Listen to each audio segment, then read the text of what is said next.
In today's episode, I speak with Robert Nelson, the CEO of Just Mystic. Robert's super impressive. His background includes being in the Marines, working at Nike, going to business school, working in AI. But now he started his own company called Just Mystic, which is a really impressive D2C apparel brand. And what I like about this conversation is he's doing things with his own perspective. He talks about with starting a brand, how most people go to e-commerce, but really the opportunity is offline and how he started offline, which by the way, that's what most D2C startups do, and how he got really good success by riding the wave of going offline, but also aligning his brand with an actual town and city that's blowing up and getting a lot of traction. We also talk about things he learned from being in the military, what he learned from business school and management consulting, and how that's applied to being a leader. He comes up with a couple really interesting tactics or frameworks around being brilliant with the basics. Also, talking about being a professional, even as a small company, and how things like that allow you to kind of be noticed and stand out. We also talk about how he's bridged the offline experience with his brand to online with a really smart activation within his flagship store. He also talks about how he got started by leveraging a high traffic area in his town and doing a pop up tent around it to validate a concept and to validate products. But it's a really fun episode for anyone that's looking to get started with their own brand. I think you'll really enjoy this episode with. You cannot invent and pioneer if you cannot accept failure. We wanted people that were insanely great at what they did. Nobody was making any money at all. Most people thought the internet was going to be a fad.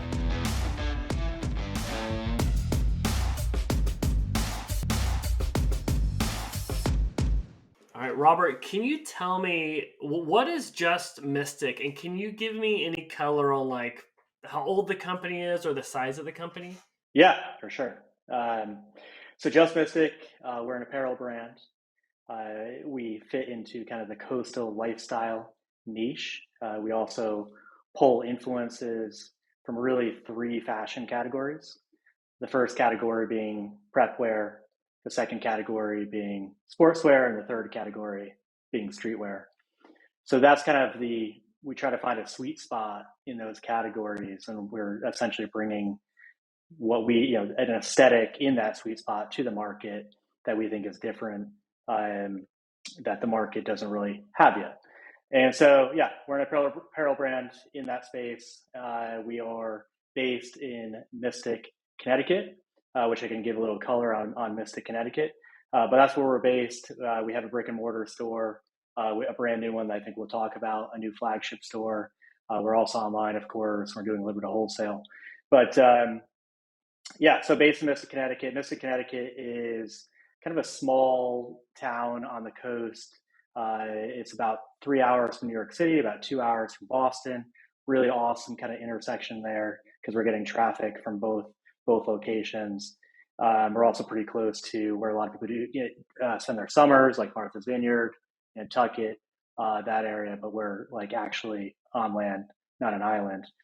And yeah, we get just in the summer alone, Mystic is now getting over 1 million visitors a year. So small place, massive foot traffic driven by the boutiques and the food scene. It's actually kind of a big culinary destination now, but also you have Mystic Aquarium, which is one of the top aquariums in the world, and you have Mystic Seaport Museum, which is one of the largest maritime museums in the world. So those draw a ton of visitors. So great foot traffic which is a bit surprising given just the size of the actual location. And so really the brands, kind of getting back to why and how we started, really have been watching Mystic grow as this destination for many years now, and to really a booming destination that's very, very desirable for people to live even year round. And it felt like, this is a place with history, with culture, with a great community. So let's build a brand around that. Not too different from, the idea, the concept of the Hollister brand or even Vineyard Vines, and some other brands that are, kind of location based, like Santa Cruz as well. But it felt like, yeah, it was the right time to build a brand around this community, and that's really the identity that we're shaping. And so that started in 2021. So we're a little over 2.5 years old, and really, yeah, kind of getting into our third full year now, which is super That's exciting. cool. And what a smart idea. I'm a big fan of a startup idea or a brand or something where you can ride the wave that's only going to get bigger. Or like you've heard like the barnacle phrase of like be the barnacle on a big whale. It's like launching a Shopify app in the early days and just writing that. Or being an app right as the iPhone launches. And you're kind of doing that in a D2C way. It's like, here's this town that has always been special, but now it's becoming more and more popular, and there's more and more people coming to it. Let me come in and be the brand that helps kind of, really capitalize on it, but also represent it the right way. I don't think I've seen that too much. You mentioned like Vineyard Vines and other brands like that really have their identity attached to a town, but that's super thoughtful. I mean, how much of this was like you being a business school guy, looking at the numbers, looking at traffic and population versus, this kind of more creative side of you that's like, actually, this should just exist. Yeah, I mean, it's definitely both. Being a business school guy, I did a lot of financial modeling on it, and I said, kind of did the classic modeling of like, what's 1% of what we think the foot traffic is, and is that viable in some kind of way? And ultimately, the answer was yes. Doing that, that kind of simple math, but also part of me was just yearning to build my own business. And I've worked in corporate, I worked in big organizations. I was in the Marines right out of college, and then I was in management consulting, and then I joined Nike after business school. And that's kind of where I learned the apparel game. And there was just kind of a point where, I said, I am going to start my own business here. I have a number of ideas that I think I can prototype. And, being from Connecticut, being from the Mystic area, and having watched this growth, kind of just, it was the right timing, right time, right place kind of situation, for me to, launch my own venture and to particularly, do that in the apparel space. But yeah, it certainly helps when those desires line up with with your modeling, and that's kind of how it And worked. you have a we'll call it a hot take, but like a lot of people when launching a brand, it's like, all right, D2C, Shopify, throw up your online store, and that's where you start and where you grow. However, because it's like, especially with the pandemic, it's like online shopping's only going up and up and up. You kind of have an opposite view of D2C versus brick and mortar. Can you talk about that? Yeah, for sure. So the stat that I like to put out there is that 85% of U.S. commerce is still happening in person. So obviously that leaves 15% happening online. Of course, the online business, you're connecting to the whole world. Brick and mortar, it's a more confined geography. But nonetheless, I think those are some very powerful numbers, and it points to the fact that people still love to shop in person. They love, especially if you're doing something like apparel or footwear, where hand feel is really important. Hand feel is kind of an industry term, but like literally, I see people come in our brick and mortar all the time, and the first thing that they're doing, they're just like, I don't even know if they realize they're doing it, but they're just walking through, kind of like touching the shirts, touching the hat, they're touching things. And that hand feel you can't get online, of course. You order things, if you like it, you keep it. If you don't, you send it back, which ends up being a huge cost to DTC businesses, which is a whole different part of the equation. So I think personally, it's very, very powerful if you can start in a brick and mortar, you build a community from that base. And yes, you can also add more stores down the line as well. But I think, you build that foundation, a literal, tangible, physical foundation, brick and mortar, you build the community, you build the identity around it, something that is like a HQ for your customers to even, want to travel to as well and kind of be there. And then, you can kind of bolt on these other channels, these other revenue opportunities, whether it's just direct e-commerce on your website or email marketing, SMS marketing, that type of stuff. So yeah, I think it is a little bit contrarian, but I think also a lot of people, because we live in this digital world, we're on our phones all the time. We just think like, oh, everything's digital now, but in reality, so much shopping and so much of the customer experience happens in a physical space. Yeah, and the dirty little secret of these like iconic or famous D2C brands is that a lot of them did start offline. Like even Warby Park in the early days in New York, people were running up to their offices to try on glasses before they did the whole home try on program and everything. Even a lot of the early stage brands that we work with at our agency, I mean, their pop-up shops are what put them on the map as far as getting customers and more importantly customer feedback, because when you're with them in person you get that feedback, whereas when they buy online you're like, please fill out this survey so we know like what you think, whereas if they're in the store they just like, oh, the neck fits weird, and you're like, oh, okay, thank you, we'll tweak that. I mean, I'd be interested, like when you launched this, did you start with the brick and mortar or did you start with pop-up shops? Did you start like selling merch out of your trunk to get that feedback, or was it taking a big risk of signing a lease? No, we kind of, it was twofold. I mean, yes, again, you do have to have e-commerce, right? So like, went to Shopify, built out a very basic website, but we also launched a pop-up. So we kind of had both in tandem, just because like if you're talking to somebody on the street, if you are able to point them to a website as well, there's kind of this element of credibility that they're like, oh yeah, you're not just like selling something out of a truck. But really, the strategy was, okay, launch a little pop up, and that's what we did. So we had a little pop up with a tent with some of our core Wait, brands. where's this tent? Are you on the side of the road or like a farmer's market? Oh yeah, I mean it's so ridiculous when we walk by the space that we were in and kind of look at where we started. There's a famous, increasingly famous restaurant called Oyster Club in Mystic, Connecticut. The chef, her name's Renee Toupons. She's actually a finalist this year for the James Beard Top Chef Award. So it's a fantastic restaurant. And right next to them is this like plot of grass with like a little rocky backdrop, some big granite boulders. And there's just this little grassy area that's owned by the Mystic Museum of Art.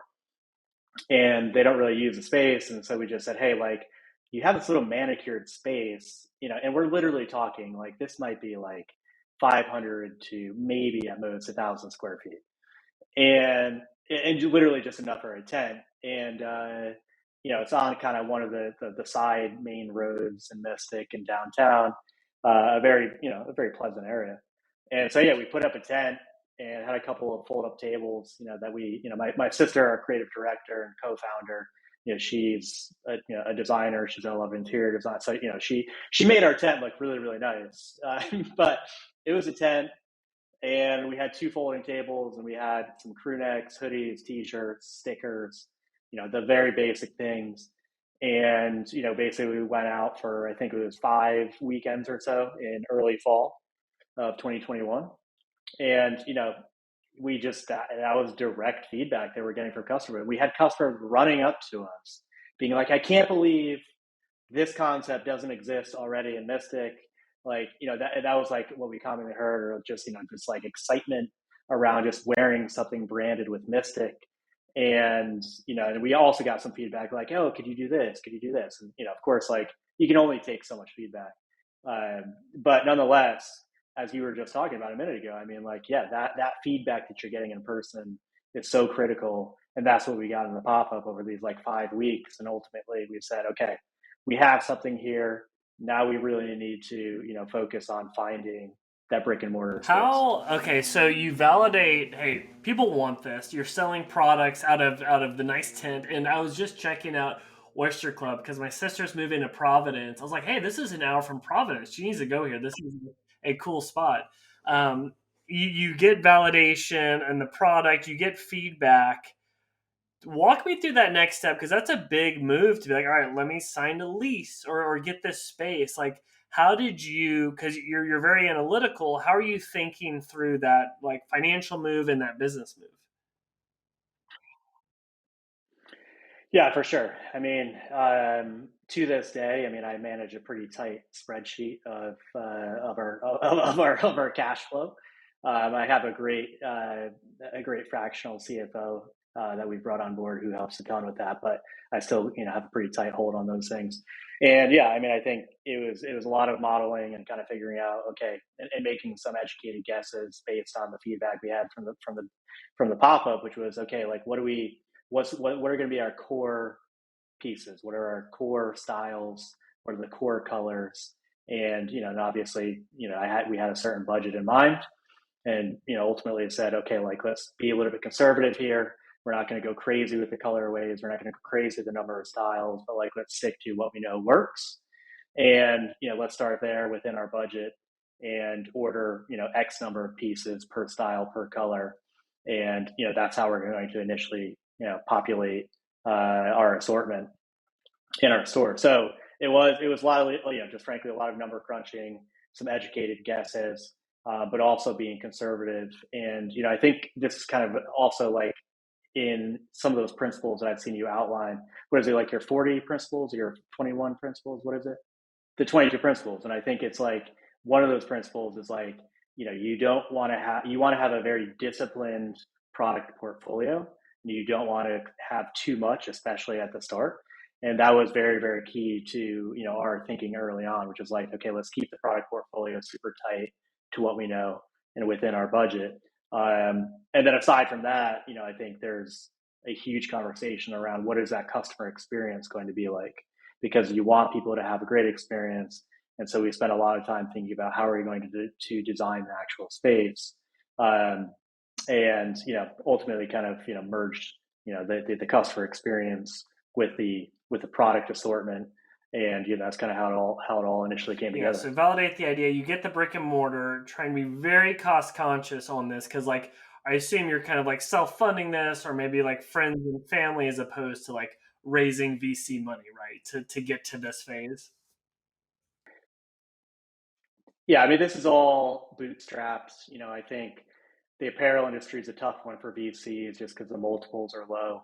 But knew that going into it, and ultimately have planned to bootstrap it for as long as possible until our cash flow. We have cash coming from our operations. Um, yeah, so had to be very cautious there, but we were also pretty optimistic. Again, based on the validation that we had, and based on just I think the conservative take that we were taking. We weren't going to be like crazy in what we were ordering. We were starting pretty simple. So I think simplicity is a bit of a virtue when you're starting a business, and if you get too complex too fast, that can hinder your growth a little bit. So start simple, move to complex is one of the principles that Yeah. we talk about all the So time. you're able to start monetizing this brick and mortar location from people that live there, people that are probably visiting and want something that kind of like reflects the brand of the town, right? Which is exciting. But you've done something well where like we've seen other brands try and do this where you like merge the offline and the online, right? Because you don't want their experience with the brand to be done after they leave the store, and you've talked about an activation in the store to one, get people engaged with the brand, but two, to get them in their database. Like talk about what you've been trying to do there to activate people offline to online. For sure. Yeah, this has been super exciting. So also, one clarification. So we moved in our first brick and mortar, which was an excellent starting point. But then we actually got an offer for a larger space, almost 3,000 square feet, which we moved into in January. So that's our new flagship store, which we just opened super excitingly at the end of February. And so as part of that build out, and again thinking how to kind of rethink what's our product strategy, what's the customer experience strategy, and how does it all come together. And as part of that, we opened a permanent photo booth, which is what you were getting at. And so I think photo booths have been on the rise for at least a decade. They've been around for many decades, but they've really been on the rise over the last decade. Anybody who's been at a wedding probably has seen a photo booth there. Corporate events have them. There's a lot of different flavors of them. Now, some brands have started to install either permanent or pop-up ones. Nike had a few pop-ups like in 2017. Lululemon now has one in their flagship in London. London, for whatever reason, London, United Kingdom, loves their photo booths, and like a lot of stores have to have photo booths there. So, anyways, we kind of looked at that data. We said, you know what, like a photo booth is an awesome way to create an engaging experience for customers, whether they buy something or not. You know, we have this like little lollipop sign on the street outside our door, and it says photo booth and points inside. And so people walking down the street, whether they want to shop at all, they see that, they're like, oh, photo booth. And they pop in our store and they jump in the photo booth. And there's two parts to the photo booth, which is kind of key to like where we're going here, which is there's the free digital version. So you pop in the photo booth, take 3 photos, and then you give us your email at the start of the experience, and then we'll send you the photos immediately. And you can share them on social media. You can just save them to your phone. You can do whatever you want. And later on, we're going to add a video component as well. But that's kind of just the basic free version, free, with an asterisk, because we get your email. Then there's a paid version, which is you pay $5 and you get your classic 2x4 strip that you print out, and you can take those with you. So that's really kind of the digital experience that we've brought into our store, which has been super engaging for our customers. They're having a ton of fun with it. Like, we can see the photos that they're taking. People, like, the joy is incredible, it's palpable, and ultimately we are now building our email database probably 5 to 10 times faster than through our other channels. No, I love that. I've seen some brands try and do that at pop-ups well and not well, but the fact that you have your flagship is amazing. And I want to nerd out a little bit on people thinking through getting a brick and mortar location. Like, one, like the location that you chose, and then two, you mentioned having a sign to like come in for photo booth. Like, have you A/B tested on the actual signage as far as like what gets people to actually like come in to your store more than others? Because when I lived in New York, I loved walking by sandwich shops that would have really clever chalkboard writing on their signs to see what they were doing. I don't know how much you nerd out on that, or if it's like you'd love to do that but not enough time. I would love to. I think I would love to A/B test it. I mean, I think honestly, and if one of your listeners wants to follow with me, if they have any good intel on this, like, I would love to find a good, simple system for tracking foot traffic coming in the door. I know there's a few products out there. There's one I've been exploring, but yeah, if any of your listeners have any intel on like a really good foot traffic tracker for brick and mortar, hit me up, because that's essentially what we could use the A/B test, right? I mean, you could do it manually, just like using a clicker, people come through the door. But so we haven't done that. I think it's a great idea.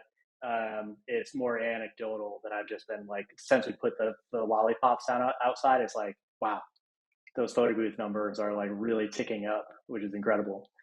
But yeah, going back to picking a location. I mean, the most obvious thing is just what's the foot traffic? Is it a high density foot traffic area? And if you're somebody who's looking to start a brick and mortar and you feel like you're reaching a little bit to being like, oh, I hope the foot traffic is good, I just wouldn't do it. I think that the number one key is foot traffic, because honestly, when people get in a store, if you have decent product, a decent customer experience, people are going to buy something. And that is just, we are consumers. We like to buy things. And so if you're in the right location, you're going to have sales. But if you feel like you are like, oh, maybe this like side street, is going to be okay, I would just be patient if you can and wait for the right location, because it is really about location.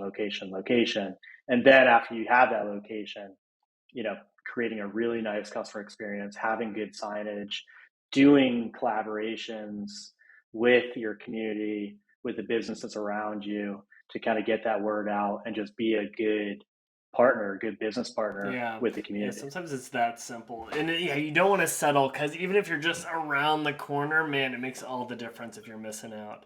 Um, so you've expanded locations. You're like maximizing, growth from the brick and mortar. Talk about going beyond Mystic or growing online. Like, where is your head at right now? As you've got the flagship store. What's the next level of growth that you're looking to get to? Next level of growth is it's two things. It is e-commerce and it's also wholesale. And so part of basically to get growth in either of those channels, we're focusing on building out product lines that are a little bit broader, and that are more kind of representative of like a coastal identity and some of the history that we have from where we are, which is like sailing and shipbuilding, and integrating that into product lines, integrating that into design, integrating that into styles, um, and just basically creating a little bit broader product portfolio that has broader reach. It resonates with like a broader population. Like what I'm wearing today, I'm wearing a super, super high quality heavyweight hoodie that, Supreme would sell for $300. We're selling it for $80 today. It's the same quality, but we're a new brand. And so we're starting somewhere different. But ultimately, this is like, generic isn't the right word, but it's a piece that resonates more broadly with a bigger population. And it's something that we can sell into wholesale channels. It's something that we can sell online as just a new apparel brand. And it doesn't matter if you've been in Mystic or you've never been there. It's a piece that you're going to look at and be like, oh, that's like a really sick piece. The quality looks amazing. Like, I'm going to get that. So yeah, so when we think about growth, it goes back to the product portfolio and creating products that have broad resonance with a large population. That's awesome. And then I'm interested as you've kind of gone down this entrepreneurial path, like what, because you've got an interesting winding road to getting here. Three of the things I want to hit on is kind of around like leadership as you're kind of like building your own thing. From what were your main takeaways from the Marines, from business school, and then from your time in management consulting? Like, what have you taken away from that to lead to this path? There's a lot to bite off there, um, but yeah, I'll do my best at kind of like summarizing a few of those things. I mean, yeah, there is no better place to learn leadership than the military. And, in my opinion, there's no better place specifically than the Marine Corps, because the Marine Corps takes leadership so intensely serious. And, I would say, the first word that kind of comes to mind when I think about what I learned from the Marines, it's accountability, and it's accountability for yourself. It's also then expecting and teaching accountability to the people that you are working with or the people that you're leading, and in some cases it's people above you and holding them accountable. So I think part of that that takes a lot of guts, a lot of internal fortitude to be able to call somebody out or even to hold yourself accountable. But ultimately, I think that is something that I've kind of carried with me, since my time in the Marines, and just making sure that I take responsibility, I take accountability for any failures in the business, and that I hold other people accountable for any failures. And at the same time, you celebrate when people do things well, and you show recognition. I think that's also part of accountability. It's a two-sided coin. So accountability is super, super important. um, I think when going after the Marines, I went into management consulting for 6 years at Booz Allen. Fantastic, incredible organization. I was super happy that I could have spent a whole career there, but I've really wanted to do a lot of different things in my time. So from Booz Allen, I think it was more of the art and science of um, essentially strategy, and which I learned more about it in business school, but ultimately that's been super important to how I've been thinking about our business and growing our business. And, so I think I had kind of like a formative education at Booz Allen in strategy, which is incredible. And then, business school. Business school is hard to exactly point to perhaps leadership, and more so just some of the tactical and like kind of operational skills that I picked up there, which was super incredible. And I would think I would tell anybody that business school is an incredible opportunity, that if you can do it wherever you can go, do it. It's a great place to build a network, meet incredible people, be inspired by the people around you. And, so ultimately from business school, I think I just, again, kind of pulled out some of the more like tactical skills that have been super, super helpful. And then finally, kind of the step after business school is Nike. And what people often ask, hey, what can you take away from Nike? And the number one thing I always say about that is professionalism. Nike is one of the leading organizations in the world because they can recruit the best talent in the world, an incredible roster of just, professionals. And, so I think working at Nike really got to see, okay, this is how professionals operate. And that is something that I've taken with me, to building Just Mystic. And it's, it doesn't matter how big we are. It doesn't matter, what our revenue is, how big our team is, but we can be really professional in what we do. We can be really professional in how we communicate. We can be really professional in how we work with our local partners, regardless of our size. And I think, that's just something that you can do at any stage of growth, is just, be super professional, communicate super well, do these kind of, be brilliant at the basics, which is something we talk about in the Marines a lot.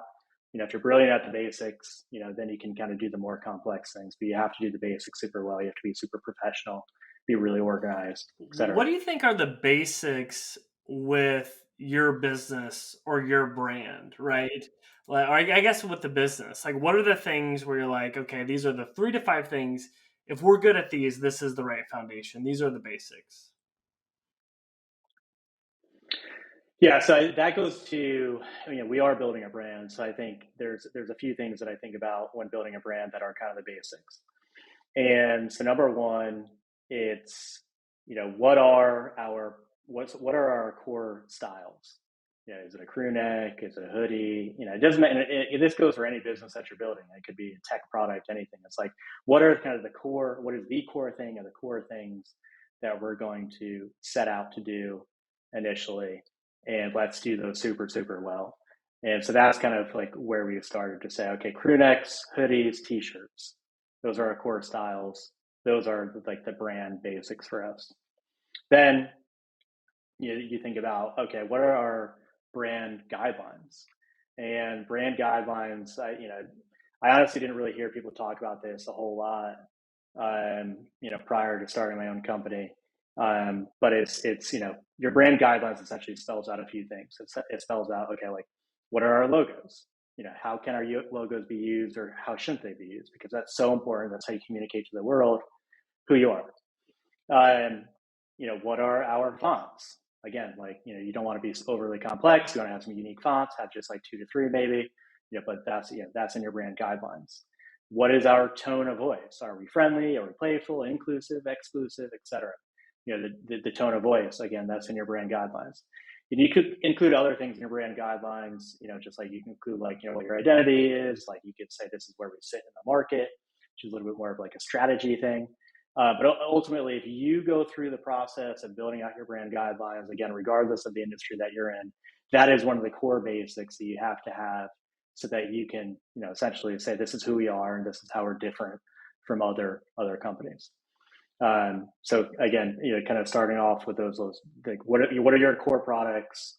What's your brand guidelines? And then a little bit more specific to apparel, but can be applicable in other industries as well, which is our tech pack. Our tech pack, essentially having a tech pack template is like, this is the list of requirements that we send to a manufacturer to build a hoodie, for instance. This is the body length, this is the sleeve length, this is the hem length, all these very specific things, also about like the material and the color. Maybe the same for like any other physical product. You have, various requirements. And so those 3 things, our core styles, our brand guidelines, and our tech packs are kind of like the core building blocks that we have to be super, super good at in order to build great product and to build great product that is differentiated from other Yeah, businesses. because that it's so interesting. Like with earlier stage companies, because a lot of the companies they aren't a brand, they're a product, right? And they launch on the back of a flagship product. But then you have other companies that launch, and it really is about the brand. So I think depending on what your go to market strategy is or your validation strategy can really dictate on like how much emphasis to put on brand in the early days. But there's no doubt that as you grow, brand essentially can become all that you have as a point of differentiation. So it's because I've seen companies like overinvest in branding agencies at an early stage, and it's like, oh man, you should have done that. But then you see brands where because they didn't invest in brand, there's no point of differentiation and they get overtaken. So I think it can be a tough balancing act when you're in those early days of like where to put your time, money, and resources. But I think with what you've done, I mean, brand is so core to what you guys have built that it was a no brainer. You had to do that really well. Exactly. Yeah, I don't. It's something that we struggle with as we kind of think through how deep to go into that. Um, I'm also interested, like, if you look back, if you were starting this all over today, what would you do differently, or what like advice would you give to yourself? I would say I would say patience is always, something we could always do better. And I think I've been a little impatient at times with some of our product decisions. We've made some bad decisions on a few products that like haven't sold super fast, and I think, you know, that part of that was being a little bit reactionary to like, oh, that's like we got to have that piece, like that's super cool, that's trending, we got to have it. And I think that was part reactionary, part a little impatience, and could have saved us on some costs, obviously, cut some of our expenses, but also there's just like some headaches of trying to create this product super fast, which didn't really need to happen. So I think being more patient. If I were to go back on a few things, it'd probably be that. But I think it's a tough question, honestly, because like aside from that, I think we've done a lot of things really well, and I think some of that is you know there's certainly some luck, and I think any business requires luck to be successful. That's just how it goes. But there's also been a lot of planning and preparation, and a lot of thoughtfulness in what we've been doing. So there isn't a whole lot that I could really change at this point, because I'm just honestly grateful that it's been going as well as it has, and I think it's going to keep going super well. Again, with also a little bit of luck and the economy continuing to do well. So it's a tough question, kind of beating around a little bit, but I mean, I think patience would be like kind of the one thing, because I do think that is in some cases where we missed the mark on a couple of products and maybe rushed to get something into market, and it just hasn't sold well, and it you know hasn't killed us, but it just gave us some Yeah. headaches that we didn't need to No, have. that's super helpful. And like one thing that I think through, like as a business owner, I heard this quote where like the ceiling of the company is your ceiling, and it's like, do you have a growth mindset? Are you growing to the level that your company needs to grow, or how do you grow with the company, right? And that's something that I kind of struggle with. It's like working on the business rather than in the business. Like right now, like where's your time going, and is that where you want it to go, and how are you looking to grow as like a CEO? Yeah, I mean, I think I like your point about like the ceiling of the company is essentially my ceiling, and I definitely agree with that. I mean, I think I am not satisfied with where we are. I want to certainly achieve some revenue, some big revenue numbers. I want to achieve some big valuation numbers, and ultimately to get there, it's the brick and mortar, this flagship that we have that I've talked a lot about. that is a foundational piece. But there's a ceiling to that. There will be a plateau. There's only so much foot traffic you can get through that. But again, great foundation. So it's really, to achieve some of these bigger targets that I have in mind. It is growing the e-commerce. It is growing wholesale. It's also doing, some B2B projects, and B2B. When I talk about B2B, that's really us like working with local partners or regional partners who want apparel. They want really good apparel, and we come in and we say, okay, we'll source it, we'll design it, we'll produce it for you. And that could be a really big channel for us as well.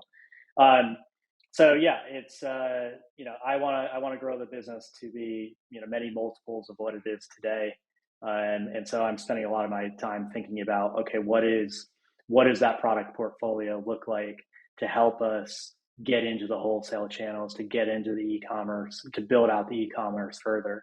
So I'm spending a lot of time thinking about the product portfolio, thinking a lot of time thinking about where to make new investments. And we just invested a lot of money in building out this flagship. So it's okay, what's the next big investment, which is probably going to be our website, which is good, it works, but it could be cleaner, and that'll be a big investment. So, and again, if we're growing out the e-commerce business, you want to have a really good website. So product portfolio, where to invest our capital, and ultimately hiring. Who are we going to hire, and which roles, so that I can continue to take a role that is looking across the whole business and not being super deep in every part of the business, but more so like an inch deep, mile wide, and kind of like moving chess pieces as needed, and being able to be in a position that I have people I can trust, so that I can take that bigger view and kind of see where to direct the Yeah, business. you and I have even talked about like one key hire a lot of people don't do, is a chief of staff. And like, can you like talk through like when does a chief of staff like work out? When does it really help versus maybe when it doesn't work out or when it's not the right time to hire one? Yeah, I think the chief of staff. Yeah, I think the chief of staff is super important to hire. I was one at Nike for a bit of time, so I kind of understand the role in and out quite a bit. I worked with other chiefs of staff and kind of saw good ones, so okay ones. I think to be a good chief of staff, you need to be smart, you need to be really resourceful, and you need to be like able to lead kind of on your own with like minimal direction. And so what that would look like in practice in the business at Just Mystic, if and when we bring on a chief of staff, is like, hey, chief of staff, this is like a core project we need to work on. We need to basically revamp our whole website. I need you to like basically take on that project end to end. If you need to hire a developer, if you need to hire a designer, do it. But essentially, like from here we are, point A, take it to point B, which is basically a revamped website with better functionality, a better customer experience, right? And that's like something that I would expect a chief of staff could just basically hand it off to them.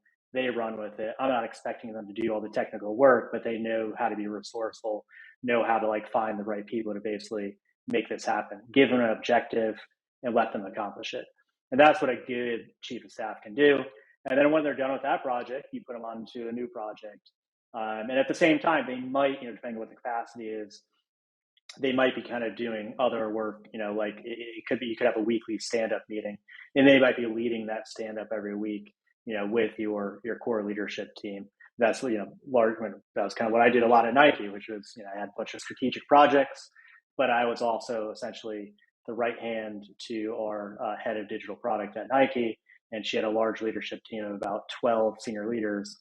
Essentially I was facilitating meetings and leading agendas, and just kind of making sure that everybody was on track. And that's what a really, really good chief of staff does. And ultimately, they're a thought partner. They're somebody that a CEO or other senior leader can just really trust to get a job done. Hard jobs, strategic jobs, sometimes tactical, but ultimately they're a key resource that allows a leader to have more bandwidth, more capacity to think about the broader Yeah, I business. like what you said about being resourceful and being able to act with maybe limited information or data or context. I think what you said, because if you get that right person, man, it can just open up your bandwidth to focus on the big things. Because all it takes is one tedious task you can't delegate that can suck away all your time, and the impact that can have when you're a CEO or C level can be detrimental to a business if you get pulled into those things, right?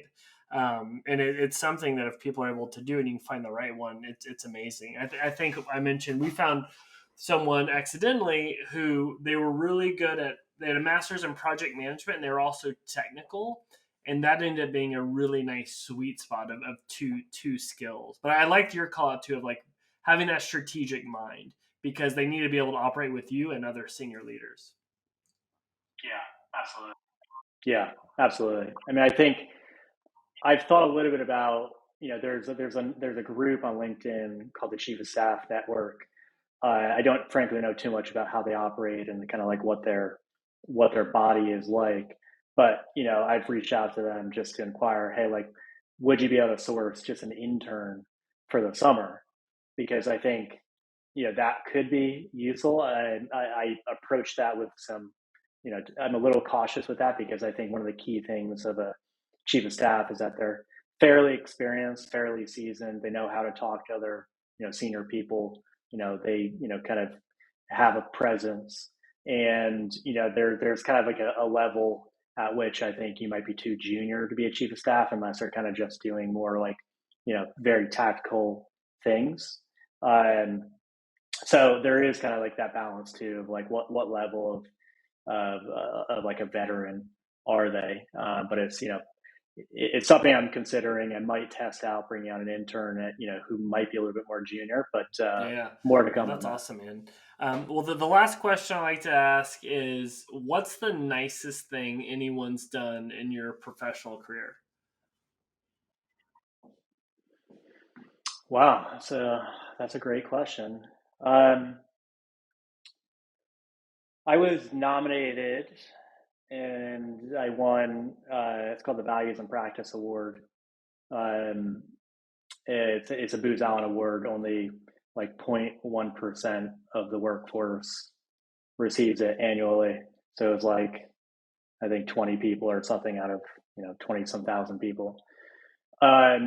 Yeah, so I was nominated by a couple of people on my team.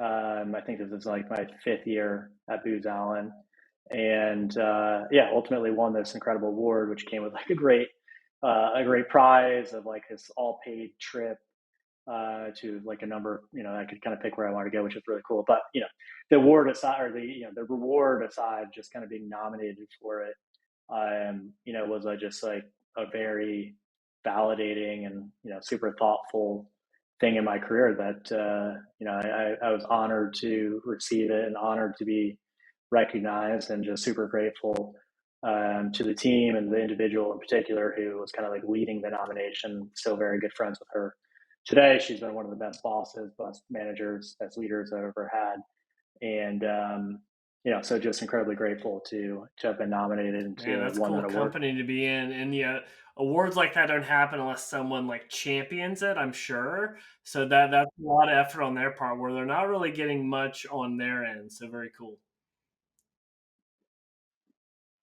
Truly, yeah. I mean, there was a lot of championing that she had to do, and yeah, I mean, it wasn't just something that, I mean, there's a very long write up that she had to do, but then yeah, there's a lot of channels she had to go through and validation, and so yeah, it's totally like very low reward on her part, but maximum reward on my part, and yeah, just it was very a very selfless thing that she did. So it was Yeah. incredibly kind of her. Well, nice, man. That's very cool. Well, where should people go if they want to check out your brand or you and see what you guys are doing? Um, yeah, always happy to connect with people on LinkedIn. So you can find me on LinkedIn, Robert Nelson. There's a few Robert Nelsons out there, but you and I are probably connected. So if you're connected to Jim, you can find me. So feel free to reach out there. The brand, we have a lot of fun building out and being playful on Instagram. On Instagram, it's just Mystic Brand, and that's where you can kind of keep up with a lot of our the hype that we're putting out there, but just again a lot of fun that we're having. And then we have our website, of course, justmystic.com. So you can always find us there. So find me on LinkedIn, and then find our brand on Instagram at Just Mystic Brand and Yeah, the swag's justmystic.com. pretty sweet. I especially like the hoodies, especially with kind of like the seagull on it. So people should definitely check it out. And I recommend people go to his Instagram to see pictures of the flagship store, because you can also see the photo booth in there, which is pretty cool. Just so you can get a feel on how Robert and his team pulled that off. But it's really well done. I think it's from April 4th, so go check out that photo. But Yeah, we're gonna post pretty soon a more detailed look at the photo booth. So stand by for that, because it's been a big hit. It's a huge feature, and again, awesome way to yeah, engage with your but it's community. no, man, the store looks phenomenal, all 3,000 square feet. So congrats on that, man. But Rob, thank you so much for the time and for coming on. Congrats on what you built, and excited to kind of watch from the sidelines. Yeah, thank you so much. It's been super fun. I'll be in touch.